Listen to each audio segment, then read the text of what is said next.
Good morning mga ka-agri, welcome back to my channel. It's morning, Monday. Dito ako sa yung manukan kasi kahapon di ako nakagawa ng video kasi busy ako dito mag-ayos. So ito po ay bagong arrangement na. So yan ay 3 months old Rhode Island. Then ito po yung bagong setup ko ngayon. Ito po ay actually pang sisiw kasi dito ko in-stock yung mga sisiw pagka nag-pick up ako sa farm. So wala pa naman kami sisiw kaya mga manok mo nalaki ko dito. Kinulong ko yung babae kasi para mapaitlog mo siya.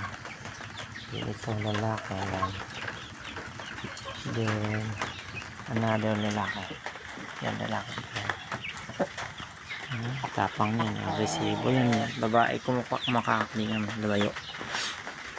Then ito, di pa siya tumitilaok. Hindi ko alam kung anong kasarian niya, babae o lalaki. Then dito naman is ito yung mga 2 months old mix Rhode Island and barred plymouth rock. Kulit. So we welcome natin sila kasi tapos na silang kumain, hindi pa ako napaglinis. Ito po yung ang kulit. Ito po yung babae na Rhode Island. Tapos yung isa is ito babae din. Pero nagulat ako yan kumakain. Nagulat po ako niyan kagabi kasi kinukupahan na siya. 2 months old pa lang. Kinukupahan na siya dyan. Wala na siyang magawa kundi umupo na lang at kumakain. Siguro maaga mag-itlog yan kasi maaga nakupahan. So yung kumupa niyan is ganyan din. Kasama din nilang lalaki. Siguro yun ang magbigay sa akin ng maagang itlog. Kasi ito mga ito di pa yan nag-itlog. So ito po yung sit up ng ko. Mga andaka ng sisiw yan. Kasi safe sila dyan. Hindi po dyan nakapasok ngayon. So mga daga. Then mayroon siyang panahod. Yan marami pa. Para di rin makapasok ang daga dyan. Kasi kung wala siyang panahod dyan, dadaan yung daga. Hinihila yung mga paa. So like this. Ito meron din tong panahod. Tinanggal ko lang kasi basa. May dumi at saka basa. Kailangan ko pinatuyo ko muna sa ilalim. Yung mga panahod sa ilalim pinatuyo ko muna dito. Wala rin panahod. Pero okay na yan sila kasi di na yan sila kayang kainin ng daga. So kahit wala siyang panahod, kaya naman na hindi lagyan ng panahod. Kasi ang sisiw lang talaga is masilan. Kailangan natin ng panahod para makapasok ng daga at saka yung dumi.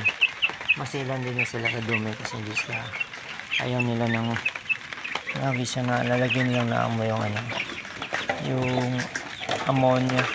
So dyan po, ito po actually yung mesa na yan is mesa po yan ng lettuce. So ginawa ko na siyang manukan kasi kailangan bigla kami binigyan ng sisiw ng Ateneo Credit School of Business. So siyempre binigyan kami sisiw para matuto kami mag-alaga. So kailangan i-grab namin. So ang aking greenhouse inati ko na kalahati lettuce, kalahati manukan. So ito po yung aking pinagkaabalahan kagabi.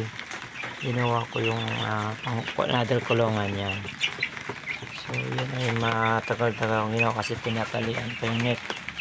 Kasi yung kanyang sahig is net. Malulundo po yan. Pero kung may pera ako, dudoblihan ko yan ng screen para di lulundo.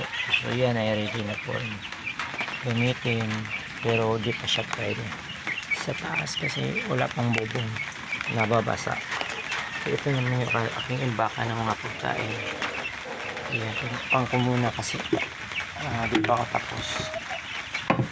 So ang painuman naman, ito po yung nakasabit para hindi mga gastos. Hindi po nadudumihan yan kasi Diyan eh, lagpas, ano lang po, akasya lang po yung manok na makainom. Dito yan natatay.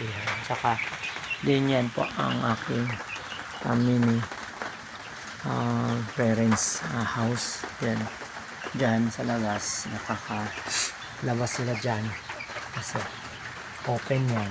Pero hindi sila makalawid sa kabilang bakod kasi pinaikutan ko siya ng net. Yan. Dito naman bakod din, hindi sila makalabas. Tapos dito, di sila makakit sa bubong kasi puro net din. So ito po yun ay hindi sila dito paaraw kung kailangan nila ng liwanag kasi ang layer chicken kailangan din nila ng liwanag para magkaroon din sila ng itlog bukod sa mga painom at sa pakain. So ito po ay isa lamang sa aking manukan. Meron din po akong quarantine area kung saan doon ko sila nilalagay yung may mga sakit. Tara na, puntahan natin. Ayan, sakto lang sila dyan. Inom siya ng tubig na may vitamins. Sakto lang po talaga ang ano nila. Sakto lang sila makainom.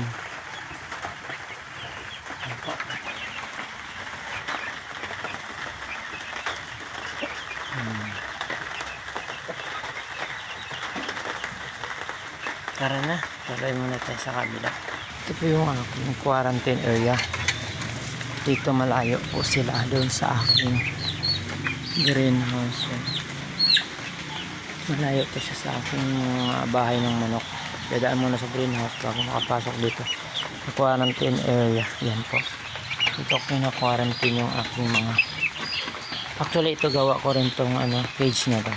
Malaki yan. Nakakalipad-lipad sila dito. Napakalaki po nito. Yan po, sila po ay mga may sakit. Yung iba na magaling nandoon na sa loob. So habang hindi pa sila magaling, yun nga po, dito muna sila sa quarantine area. Importante pa may quarantine area ang pagmamanok kasi pag hindi po sila ihiwalay, nagkahawawa. Yan po, yung mga mata nila merong mga bukol, may sipon sila. Ito, medyo magaling na, may konti pa.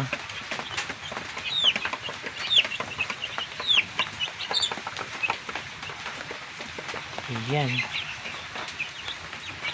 That's all for today's video. Thank you for watching. Bye bye.